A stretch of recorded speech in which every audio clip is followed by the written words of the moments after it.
السلام علیکم ورحمۃ اللہ وبرکاتہ۔ خطبہ جمعہ مسجد نبوی ڈاکٹر جسٹس عبد المحسن القاسم حافظہ اللہ تعالی۔ موضوع عرش الہی کا تعارف اور مسجد اقصی کی حالت۔ ترجمہ شفقت الرحمان حافظہ اللہ تعالی۔ بتاریخ 5 ذوالقعدہ 1438 28 جولائی 2017۔ یقیناً تمام تعریفیں اللہ کے لیے ہیں، ہم اس کی تعریف بیان کرتے ہیں، اسی سے مدد کے طلبگار ہیں اور اپنے گناہوں کی بخشش بھی مانگتے ہیں۔ نفسانی اور برے اعمال کے شر سے اسی کی پناہ چاہتے ہیں۔ جسے اللہ تعالیٰ ہدایت عنایت کر دے اسے کوئی بھی گمراہ نہیں کر سکتا، اور جسے وہ گمراہ کر دے اس کا کوئی بھی رہنما نہیں بن سکتا۔ میں گواہی دیتا ہوں کہ اللہ کے سوا کوئی معبود برحق نہیں، وہ تنہا ہے، اس کا کوئی شریک نہیں، اور میں یہ بھی گواہی دیتا ہوں کہ محمد صلی اللہ علیہ وسلم اللہ کے بندے اور اس کے رسول ہیں۔ اللہ تعالیٰ آپ پر، آپ کی آل اور صحابہ کرام پر ڈھیروں درود و سلامتی نازل فرمائے۔ حمد و ثنا کے بعد، اللہ کے بندو، اللہ تعالیٰ سے کما حقہ ڈرو، خلوت اور جلوت میں اسی کو اپنا نگہبان اور نگران سمجھو۔ مسلمانوں، اللہ تعالیٰ صفات جلال و جمال سے موصوف ہے۔ اس کی ذات، اسماء و صفات اور افعال سب ہی کامل ترین ہے۔ اس کا کوئی ہم نام یا ہم سر نہیں، اس کی کوئی شبیہ یا اس کی کوئی مثال نہیں۔ فرمانے والی تعالیٰ ہے، اس کی مثل کوئی نہیں ہے، اور وہ سننے اور دیکھنے والا ہے۔ سورہ شورى آیت 11۔ اللہ تعالیٰ کے خصوصی ناموں میں سے خالق اور الخلاق ہیں۔ پیدا کرنا اللہ تعالیٰ کی صفت اور فعل ہے۔ یہ ایسی صفت ہے جو اللہ تعالیٰ کے سوا کسی اور کے لائق نہیں۔ اللہ تعالیٰ کا خالق ہونا واضح ترین علم ہے۔ اللہ تعالیٰ کا خالق ہونا ہر حقیقت کی بنیاد ہے، کیونکہ تمام کی تمام موجودات اسی کے ایجاد اور پیدا کرنے کی وجہ سے ہیں۔ وہی پیدا کرتا ہے اور جانتا ہے، اسی لیے تمام اقوام اس کے خالق ہونے کی قائل رہی ہیں۔ نیز اللہ تعالیٰ نے شرک و کفر کرنے والوں پر اسی صفت کو حجت بنایا اور فرمایا، کیا انہیں عدم سے وجود دیا گیا ہے یا وہ اپنے آپ کو خود ہی پیدا کرنے والے ہیں؟ سورۃ الطور آیت 35۔ سیدنا جبیر بن مطعم رضی اللہ تعالیٰ عنہ کہتے ہیں، جب میں نے یہ آیات سنی تو قریب تھا کہ میرا دل ہوا ہو جاتا۔ متفق علیہ۔ ہمارا پروردگار بلا نمونے کے پیدا کرنے والا ہے، اس میں اس کا کوئی ساتھی نہیں۔ فرمانے والی تعالیٰ ہے، کیا اللہ کے سوا کوئی خالق ہے؟ سورہ فاطر آیت 3۔ اگر پورے جہان کے لوگ بھی کسی معمولی چیز کو پیدا کرنے کے لیے جمع ہو جائیں تو پیدا نہیں کر پائیں گے۔ فرمانے والی تعالیٰ ہے، اللہ کے سوا جن لوگوں کو تم پکارتے ہو وہ تو ایک مکھی بھی پیدا نہیں کر سکتے، چاہے سب اس کے لیے جمع ہی کیوں نہ ہو۔ سورۃ الحج آیت 73۔ وہی بہت زیادہ پیدا کرنے والا اور جاننے والا ہے۔ کسی بھی چیز کا وجود اس کی تخلیق ہے، کیونکہ اللہ ہی ہر چیز کا خالق ہے۔ سورہ زمر آیت 62۔ اس کی مخلوقات بہت زیادہ اور لامتناہی ہیں، تخلیق میں اس کا کوئی ثانی نہیں۔ اللہ برکتوں والا اور سب سے بہترین خالق ہے۔ سورۃ المؤمنون آیت 14۔ وہ ازل سے اپنی مرضی کے ساتھ پیدا کرتا چلا آ رہا ہے، وہ جو چاہتا ہے کر گزرتا ہے، جو بھی پیدا کرتا ہے اسے کامل مہارت سے بناتا ہے، وہی پیدا کرتا اور درست بناتا ہے، وہی صحیح تخمینہ لگاتا ہے اور ہدایت دیتا ہے۔ سورۃ الاعلیٰ آیت 2 تا 3۔ تمام مخلوقات اس کی تدبیر اور تخمینوں کا مظہر ہیں۔ فرمانے والی تعالیٰ ہے، اور اس نے ہر چیز کو پیدا کیا اور پھر اس کا صحیح تخمینہ بھی لگایا۔ سورہ فرقان آیت 2۔ تمام مخلوقات اسی کے تسلط اور اختیار میں ہیں، نیز اللہ تعالیٰ نے ہر مخلوق کی معین مقدار بنائی۔ بے شک ہم نے ہر چیز کو خاص مقدار میں پیدا کیا ہے۔ سورۃ القمر آیت 49۔ ہر مخلوق کی تخلیق حکمت سے بھری ہوئی اور فضولیات سے مکمل طور پر منزہ ہے۔ کیا تم نے یہ سمجھ لیا کہ ہم نے تمہیں عبث پیدا کیا ہے اور تمہیں ہماری طرف نہیں لوٹایا جائے گا؟ سورۃ المؤمنون آیت 115۔ اللہ تعالیٰ کی تخلیق میں کوئی نہ کوئی حکمت ضرور ہے۔ فرمانے والی تعالیٰ ہے، ہم نے آسمانوں، زمین اور اس کے مابین چیزوں کو کھیل کود میں پیدا نہیں کیا، ہم نے انہیں حقیقی مصلحت پر پیدا کیا ہے۔ سورۃ الدخان آیت 38 تا 39۔ سارا جہان اللہ تعالیٰ کی ربوبیت کا گواہ ہے، اور ہر چیز اس بات کی دلیل ہے کہ وہ یکتا ہے۔ فرمانے والی تعالیٰ ہے، کیا انہوں نے اپنے اوپر آسمان کی طرف نہیں دیکھا کہ ہم نے کس طرح اسے بنایا اور آراستہ کیا، اور اس میں کوئی شگاف نہیں، اور زمین کو ہم نے پھیلا دیا اور اس میں مضبوط پہاڑ رکھ دیے، اور اس میں ہر طرح کی پربہار چیزیں اگائیں۔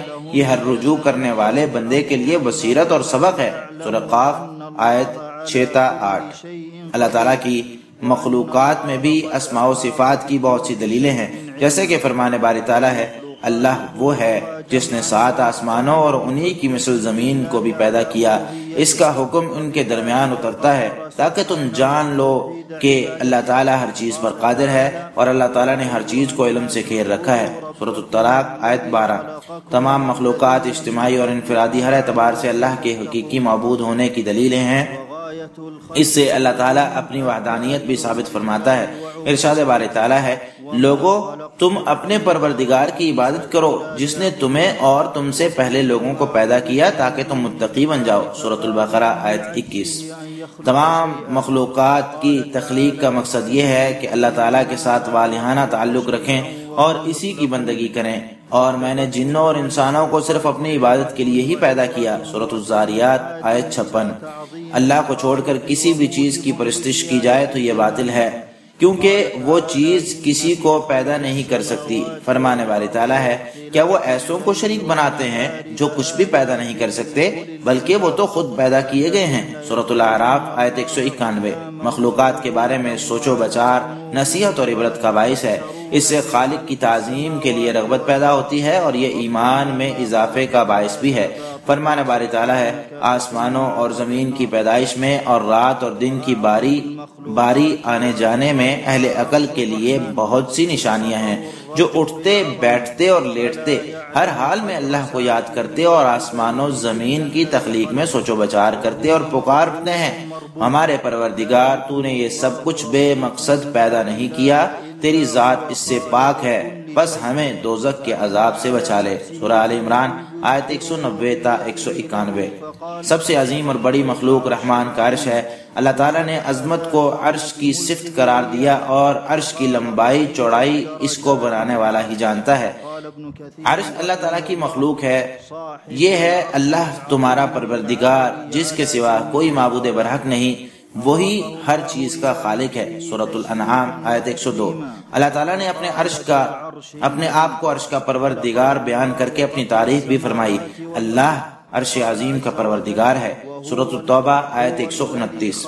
نیز اپنی تعریف میں عرش کی ملکیت کو بھی بیان کیا کہ میں ہی اس کا مالک ہوں، اور فرمایا بلند درجوں والا اور عرش والا ہے۔ سورہ غافر آیت 15۔ اس کی تفسیر میں ابن کثیر رحمہ اللہ کہتے ہیں، اللہ تعالیٰ عرش عظیم کا مالک ہے جو کہ تمام مخلوقات سے بلند و بالا ہے۔ اللہ تعالیٰ نے عرش کا مقام و مرتبہ بڑھانے کے لیے اسے اپنی نسبت بھی عطا کی اور فرمایا اللہ عرش والا اور بزرگی والا ہے۔ سورۃ البروج آیت 15۔ اللہ تعالیٰ نے اسے آسمانوں اور زمین کی تخلیق سے پہلے پیدا کیا تھا، وہی تو ہے جس نے آسمانوں اور زمین کو 6 دنوں میں پیدا کیا، اور اس وقت اس کا عرش پانی پر تھا تاکہ تمہیں آزمائے کہ تم میں سے کون اچھے عمل کرتا ہے۔ سورہ ہود آیت 7۔ آپ صلی اللہ علیہ وسلم کا فرمان ہے، اللہ تعالیٰ موجود تھا، اس سے پہلے کوئی چیز نہیں تھی، اللہ کا عرش پانی پر تھا، پھر اللہ تعالیٰ نے آسمانوں اور زمین کو پیدا فرمایا اور ذکر یعنی لوح محفوظ میں ہر چیز لکھ دی۔ بخاری۔ اللہ تعالیٰ نے قلم کو جس وقت پیدا فرمایا تو سب سے پہلے اسے تقدیریں لکھنے کا حکم دیا، اس سے پہلے بھی عرش موجود تھا۔ رسول اللہ صلی اللہ علیہ وسلم کا فرمان ہے، اللہ تعالیٰ نے آسمانوں اور زمین کی تخلیق سے 50,000 سال قبل تمام مخلوقات کی تقدیریں لکھ دی تھی، اور اس وقت اللہ کا عرش پانی پر تھا۔ مسلم۔ عرش غیبی چیز ہے، یعنی ہم اسے دنیا میں نہیں دیکھ سکتے، تاہم اللہ تعالیٰ نے ہمیں اس کی کچھ صفات کے بارے میں بتلایا ہے تاکہ اللہ پر ایمان پختہ ہو اور یہ بات بھی ذہن میں محکم ہو جائے کہ اللہ تعالیٰ اپنی مخلوق سے بلند ہے۔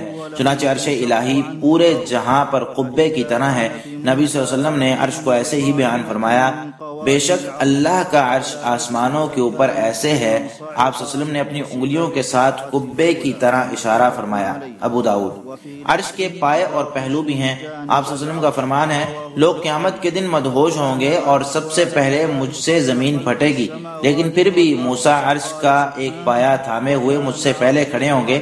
اب معلوم نہیں کہ وہ بھی مدہوش ہوئے تھے یا پہلے دنیا میں تجلی کے وقت آنے والی بے ہوشی کی وجہ سے حساب برابر ہو گیا۔ متفق علیہ۔ اسی حدیث میں یہ الفاظ بھی ہیں کہ موسیٰ عرش کے پہلو کو پکڑے ہوئے ہوں گے۔ یہ الفاظ صرف بخاری میں ہیں۔ آسمانوں اور زمین کی تخلیق سے پہلے عرش پانی پر تھا۔ فرمانے والی تعالیٰ ہے، اور اس کا عرش پانی پر تھا، سورہ ہود آیت 7۔ اور تخلیق کے بعد سے لے کر اب تک پانی پر ہی ہے۔ فرمانے باری تعالیٰ ہے اللہ کا عرش پانی پر ہے اور اللہ عرش کے اوپر ہے، اس کے لیے تمہارا کوئی عمل پوشیدہ نہیں۔ ابن خزیمہ۔ عرش سب سے اعلیٰ اور بلند مخلوق ہے، وہ تمام مخلوقات کے لیے چھت بھی ہے۔ اللہ تعالیٰ نے عرش کو اپنا خصوصی قرب دیا، اس سے بڑھ کر کوئی مخلوق اللہ کے قریب نہیں۔ نیز چونکہ اللہ تعالیٰ پاکیزہ ذات ہے، لہٰذا اس کے قریب بھی پاکیزہ چیز ہی ہو سکتی ہے۔ اللہ تعالیٰ نے عرش کو پیدا فرما کر اسے اپنی تمام مخلوقات سے امتیازی بلندی عطا فرمائی۔ ابن کثیر رحمہ اللہ کہتے ہیں عرش تمام مخلوقات کے لیے چھت ہے، تمام آسمان، زمینیں، ان کے درمیان اور ان کے اندر کی ہر چیز عرش کے نیچے ہے، سب کی سب اللہ تعالیٰ کے اختیار، قدرت اور علم میں گھری ہوئی ہیں۔ اللہ تعالیٰ کے تخمینے ہر چیز پر درست ثابت ہوتے ہیں اور وہ ہر چیز کا کارساز ہے۔ اللہ تعالیٰ نے آسمان کو بزرگی سے موصوف فرمایا، وہ بزرگی والے عرش کا مالک ہے، سورہ بروج آیت 15۔ عرش کی بزرگی کا مطلب یہ ہے کہ یہ عرش بہت بڑا ہے، اس کی شان بہت اعلیٰ، بہت ہی معزز ہے، اس میں بہت سی خوبیاں ہیں، مخلوقات میں سے اس سے بڑھ کر کوئی نہیں، اس کا منظر اور شکل و صورت انتہائی لبانے والی ہے۔ فرمانے والی تعالیٰ ہے بس بہت بلند ہے اللہ، وہ سچا بادشاہ ہے، اس کے سوا کوئی معبود نہیں، عزت والے عرش کا پروردگار ہے، سورۃ المؤمنون آیت 116۔ عرش سب سے وزنی مخلوق ہے۔ ایک بار نبی کریم صلی اللہ علیہ وسلم سیدہ جویریہ رضی اللہ تعالی عنہ کے پاس سے صبح سویرے فجر کی نماز کے وقت گزرے تو سیدہ جویریہ اپنی نماز کی جگہ بیٹھی تھی۔ پھر جب آپ صلی اللہ علیہ وسلم چاشت کے وقت کے بعد واپس آئے تو تب بھی سیدہ جویریہ وہیں بیٹھی تھی، تو آپ صلی اللہ علیہ وسلم نے فرمایا کیا آپ اس وقت سے اسی حالت میں بیٹھی ہیں جس حالت میں چھوڑ کر گیا تھا؟ انہوں نے کہا جی ہاں، تو نبی صلی اللہ علیہ وسلم نے فرمایا میں نے تمہارے بعد 4 جملے 3 بار کہے ہیں، اگر انہیں اب تک کے تمہارے کیے ہوئے اذکار سے تولا جائے تو میرے جملے تمہارے اذکار سے وزنی ہو جائیں۔ سبحان اللہ و بحمدہ عدد خلقہ ورضا نفسہ وزنۃ عرشہ ومداد کلماتہ۔ مسلم۔ شیخ الاسلام ابن تیمیہ رحمہ اللہ کہتے ہیں اس سے واضح ہوتا ہے کہ عرش کا وزن سب سے زیادہ ہے، عرش کے سامنے عظمت والی کرسی ہے، اسی کے بارے میں اللہ تعالیٰ نے فرمایا اس کی کرسی آسمانوں اور زمین سے بڑی ہے، سورۃ البقرہ آیت 255۔ کرسی عرش کا زینہ ہے، کرسی آسمانوں زمین سے بڑی ہونے کے باوجود بھی عرش کے سامنے ایسے ہے جس طرح کوئی لوہے کا کڑا کھلے میدان میں گرا ہوا ہو۔ عرش کو اٹھانے کے لیے اللہ تعالیٰ نے 4 بہت بڑے بڑے فرشتوں کی ڈیوٹی لگائی ہوئی ہے۔ یہ فرشتے ہر وقت اللہ تعالیٰ کی تسبیح، ثنا اور مومنوں کے لیے استغفار کرتے رہتے ہیں۔ فرمانے والی تعالیٰ ہے عرش اٹھانے والے اور اس کے آس پاس کے فرشتے اپنے رب کی تسبیح حمد کے ساتھ کرتے ہیں اور اس پر ایمان رکھتے ہیں، نیز ایمان والوں کے لیے استغفار کرتے ہوئے کہتے ہیں ہمارے پروردگار تو نے ہر چیز کو اپنی بخشش اور علم سے گھیر رکھا ہے، بس انہیں بخش دے جو توبہ کریں اور تیری راہ کی پیروی کریں اور تو انہیں دوزخ کے عذاب سے بچا لے، سورہ غافر آیت 7۔ عرش کے گرد و پیش موجود فرشتوں کا کام ہی ذکر اور دعا ہے۔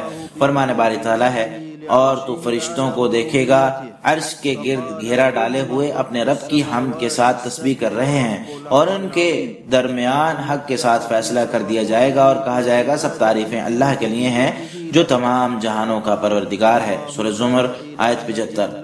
اللہ تعالیٰ نے اپنے معبود ہونے کے لیے عرش کا پروردگار ہونا دلیل کے طور پر پیش کیا اور فرمایا آپ کہہ دیں 7 آسمانوں، زمین اور عرش عظیم کا پروردگار کون ہے، سورۃ المؤمنون آیت 86۔ اللہ تعالیٰ نے توحید الوہیت بیان کر کے واضح کیا کہ وہ عرش عظیم کا مالک ہے، چنانچہ فرمایا اللہ وہ ہے جس کے سوا کوئی حقیقی معبود نہیں، وہی عرش عظیم کا پروردگار ہے، سورۃ النمل آیت 26۔ جھوٹے لوگوں کے الزاموں کو مسترد کرنے کے لیے بھی بتلایا کہ اللہ تو عظیم ترین مخلوق یعنی عرش عظیم کا خالق ہے، وہ ان الزام تراشیوں سے بالکل منزہ ہے، پاک ہے آسمانوں اور زمین کا پروردگار اور عرش کا رب ان کی بیان کردہ باتوں سے جو وہ بیان کرتے ہیں، سورۃ الزخرف آیت 82۔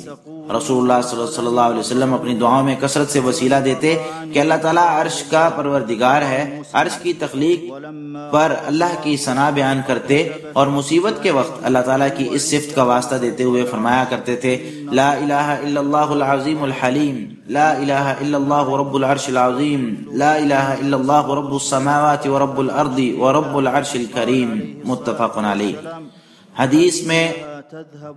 حدیث ہے رشتہ داری عرش کے ساتھ چمٹ کر کہتی ہے جو مجھے جوڑے اللہ اسے جوڑ دے اور جو مجھے توڑے اللہ اسے توڑ دے، مسلم۔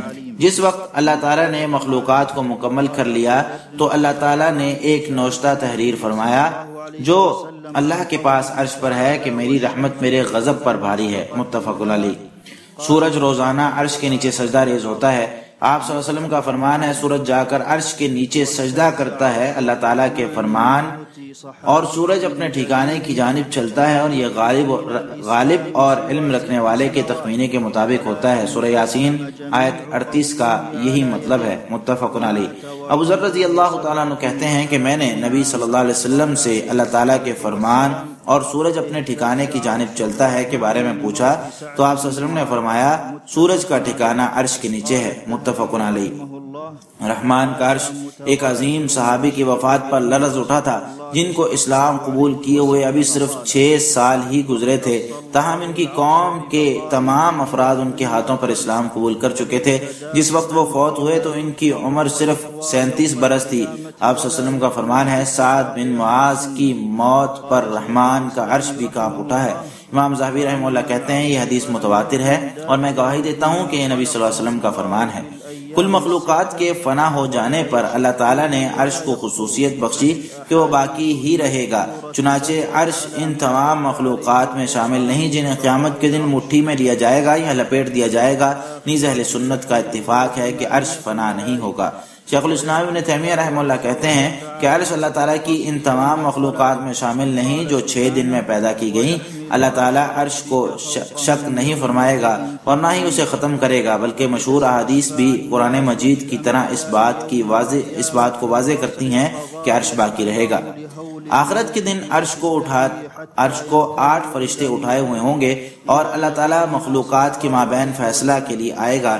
فرمان باری تعالیٰ ہے اور تیرے رب کے عرش کو اس دن 8 فرشتے اپنے اوپر اٹھائے ہوئے ہوں گے، سورۃ الحاقہ آیت 17۔ جس وقت لوگ انبیاء کرام سے شفاعت طلب کریں گے تو تمام انبیاء کرام قیامت کی سختی اور ہولناکی کی وجہ سے شفاعت کرنے سے معذرت کر لیں گے، تو پھر لوگ سید الخلق ہمارے نبی صلی اللہ علیہ وسلم کے پاس پہنچیں گے۔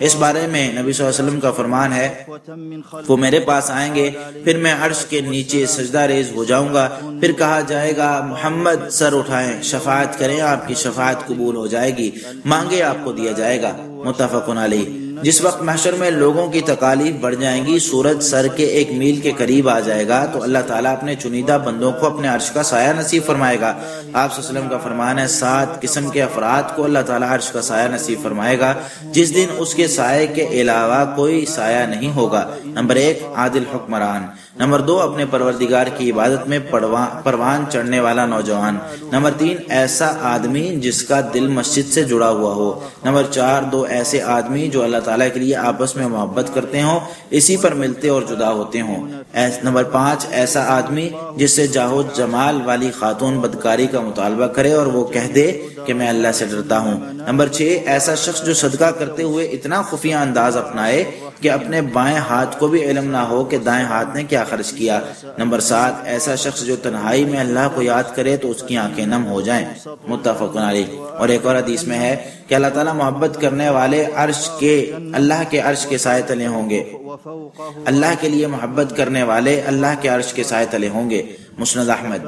جنت کے مختلف درجے ہیں، اس میں سب سے اعلیٰ جنت الفردوس ہے اور اس کی چھت رحمان کا عرش ہے۔ آپ صلی اللہ علیہ وسلم کا فرمان ہے جب بھی اللہ سے مانگو تو جنت الفردوس مانگو کیونکہ یہ سب سے بہترین اور بلند ترین جنت ہے، اسی میں سے جنت کی نہریں پھوٹتی ہیں اور اس کے اوپر رحمان کا عرش ہے، بخاری۔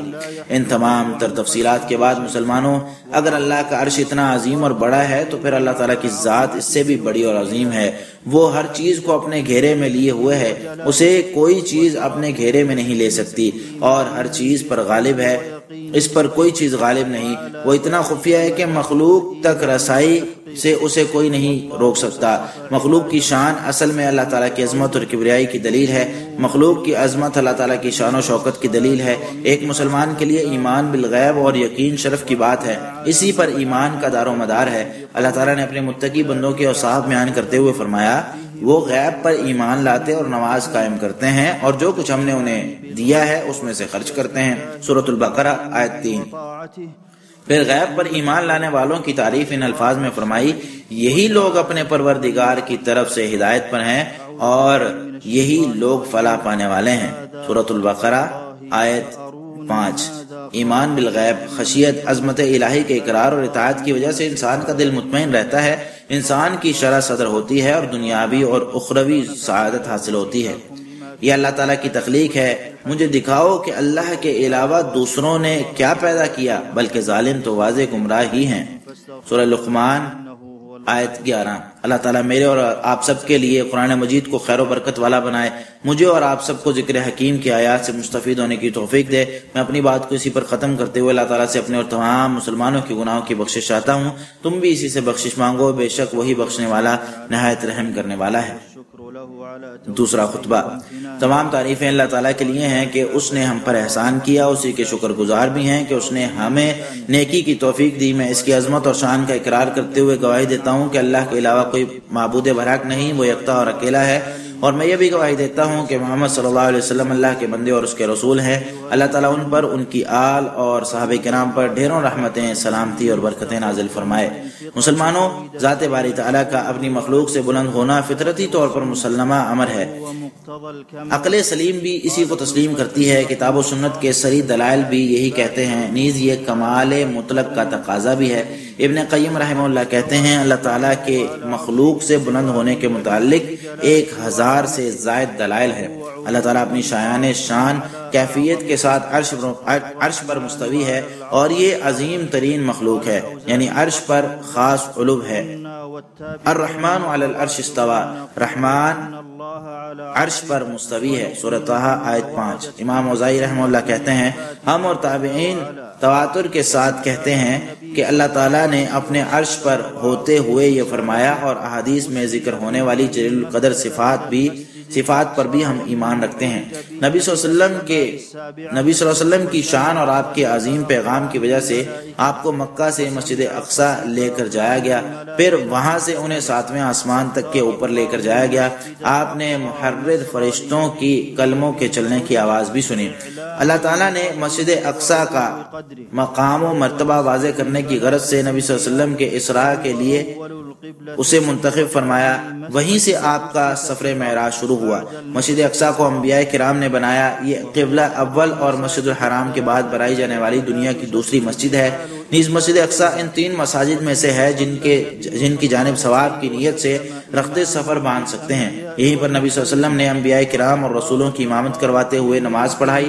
اللہ تعالیٰ نے اس مسجد میں اور اس کے ارد گرد خطے کو بابرکت بنایا۔ اللہ تعالیٰ کا ارشاد ہے، الذی بارکنا حولہ، مسجد اقصیٰ جس کے آس پاس ہم نے برکت فرمائی۔ سورۃ الاسراء آیت 1۔ بیت المقدس اور اس کے آس پاس کے علاقے کی جانب لوگ محشر کے لیے جمع ہوں گے۔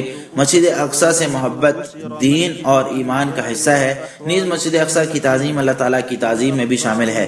جس وقت سے انبیاء کرام کی یہ مسجد قید میں ہے، اس وقت سے وہاں کے حالات مایوس کن ہیں، وہاں سے المناک خبریں آتی ہیں اور دردناک مسائل وہاں پر کھڑے کر دیے جاتے ہیں۔ مسجد اقصیٰ کی عمارت کی بے حرمتی اور اسے جلا دیا جاتا ہے، نمازوں اور ذکر الہی سے منع کیا جاتا ہے، مسجد کے احاطے میں عبادت گزاروں کا قتل عام اور انہیں تکلیفیں دی جا رہی ہیں۔ اللہ کے اس پرامن گھر کو دہشت اور وحشت کی جگہ میں بدل دیا گیا ہے۔ اللہ تعالیٰ مسجد اقصیٰ کو دوبارہ مسلمانوں کے لوٹانے پر قادر ہے کہ مسلمان مسجد اقصیٰ کو عبادت گزاری اور ذکر الہی سے آباد کریں، لیکن اس کے لیے مسلمانوں کو اللہ تعالیٰ کے احکامات کی پابندی کرنی ہوگی، کیونکہ اللہ تعالیٰ کا وعدہ سچا ہے، اور اگر تم اللہ کی مدد کرو تو وہ تمہاری مدد کرے گا۔ سورہ محمد آیت 7۔ اللہ تعالیٰ سعودی حکمرانوں کو جزائے خیر سے نوازے کہ انہوں نے اس مسئلے کے حل کے لیے بھرپور کاوشیں کی۔ یہ بات جان لو کہ اللہ تعالیٰ نے تمہیں اپنے نبی پر درود و سلام پڑھنے کا حکم دیا اور فرمایا، اللہ اور اس کے فرشتے نبی پر درود بھیجتے ہیں،